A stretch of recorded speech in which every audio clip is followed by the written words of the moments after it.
In a 5-4 ruling today, the Supreme Court struck down Louisiana's tough restriction on abortion, saying that it violates the Constitution. Well, it's a surprising win for abortion rights activists coming from a majority conservative bench.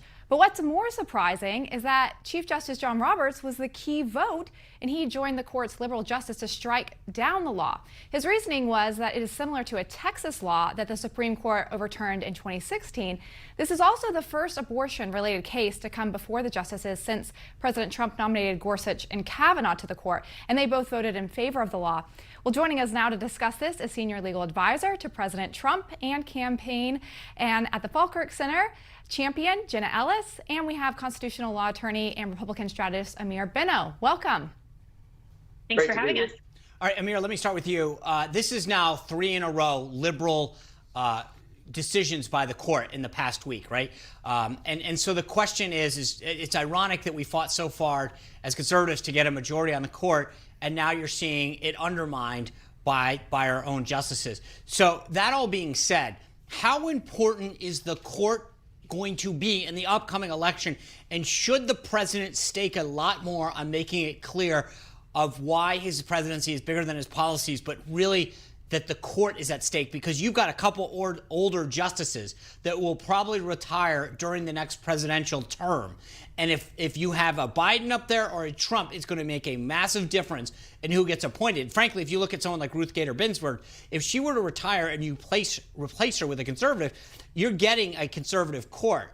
But if you don't, she gets replaced by a liberal. That starts to cement things going forward. Yeah, it's huge. It's going to be a huge issue in this election, who he puts on the court. I think it's the number one thing that will cement his legacy going forward. And most of these other things, as time goes by, will be overlooked by history. But who he appoints to the court is really going to be the critical thing that future generations will look at. What's crazy about this is that Chief Justice Roberts has really taken that Kennedy position where he's now voting with the liberal wing more often than not. And he was in the dissent of the 2016 case, Hellerstedt, that said that the Texas law was unconstitutional. So for him now to join the liberal wing and say that he's just going to respect... Amir, I'm sorry. The question I'm asking is how important... I totally agree with you on the legacy piece of this, but going into this election, doesn't the president need to raise the issue of the court as a much higher issue? Absolutely, right. He does. But I think he needs to drive home that he's going to put out another list of judges who he wants to appoint, who are not going to be made in the mold of Justice Roberts. Yeah, and I think, Jenna, he has said that he might put out another list, and even Biden's team has mused that they might put another list out as well, but Senate Democrats have warned the team not to do that. Do you think that's a good move? Well, President Trump has made very clear that before September 1st, he is going to put out a new list. And I think that reflects his commitment and his dedication to this issue. He's put 2 stellar conservative justices on the bench. And moving forward, I think that conservatives are so frustrated that it seems like we are always just one vote away from the Constitution being correctly interpreted and applied.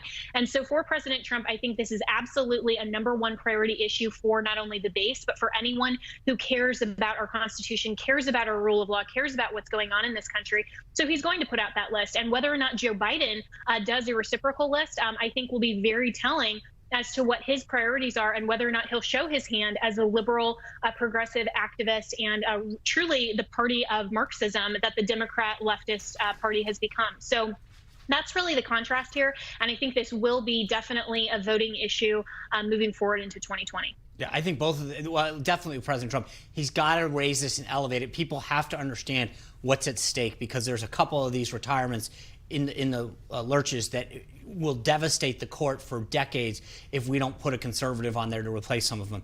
I want to switch gears for a second. There's a video going around social media this weekend where a couple is both armed standing in front of, I think it's their home, maybe it's someone else's. I haven't gotten the skinny on the whole deal. But the bottom line is the man's out there holding a rifle, the woman's got a handgun, and they're urging this, I don't know what they are, whether it's a protest of some sort, to go buy them. You're both lawyers. Amir, let me start with you. Here's what I wonder. If one of these people charged the house, right, what does the owner do? Because I'm actually intrigued because if this happened, can you actually prevent someone from coming on your property with a gun? I mean, I worry that this individual could actually be getting hurt by this because you can't fire on someone that doesn't pose an immediate threat. Is that correct? I'm not a lawyer, so that's why I'm asking you. Well, every state is going to have their own laws regarding this because it's a state-by-state issue. But you have the absolute right to defend your homestead. You have the absolute right to have right of self-defense. That's the core value of the Second Amendment. And if somebody does come on and they feel that there's a threat to their safety or the safety of their family members, the residents of their home, absolutely they can use that weapon. And so people should, tread very carefully when it comes to that in terms of going on other people's property. I think it was the right thing to do, and I think we're going to see a big uptick in Second Amendment advocates as these riots continue. Jenna, the interesting thing is you're seeing a lot of these people take matters into their own hand because you see the police not responding. And, this is the result of defund the police. If they're not there, then people have this. And I actually truly worry that people taking firearms into their own hands, if they're not properly trained, this is when people actually can get killed.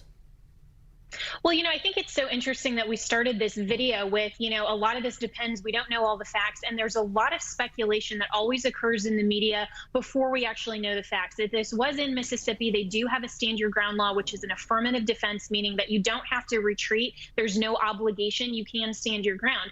And so for people who are Second Amendment advocates like myself, the right to keep and bear arms is something that is pre-political, that our Second Amendment preserves and protects and enumerates. And it doesn't mean that you have to have training. It doesn't mean that you have to have, to make sure that you have all of these proper mechanisms in place. And of course, the police need to be called. And this whole defund the police thing is absolutely ridiculous. But the point remains that Americans deserve to be safe in their homes from Right. these mobs and these ridiculous looters. And that's what the Democrat Party is standing for, where President Trump, the contrast is that he stands for law and order. So I think as the facts come out of this case, we can better analyze it from a legal perspective. But the bottom line is those two individuals absolutely have the right to keep and bear arms. I think they absolutely have the right to keep and bear arms. Don't get me wrong. What I'm worried about is because people are telling the police they want them defunded and go away.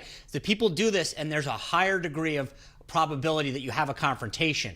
And so I get it, but I also worry that, something fatal happens because of this kind of stuff. So this is why we need those police officers out there to be able to respond to incidents like this before they escalate. So I appreciate your legal insights, and I agree with you. We don't have all the facts yet, and it's important that we understand that each state has a difference. But we'll have more on this, I'm sure, as the weeks go by to discuss. Thanks, you guys both, for being on here. Thank you. All right, coming up, states were on their way to reopening, but a recent spike in COVID-19 cases is changing those plans. And while former President Andrew Jackson's statue may be safe for the moment, another presidential icon is getting the boot, all as a result of cancel culture. We'll discuss. Stick around.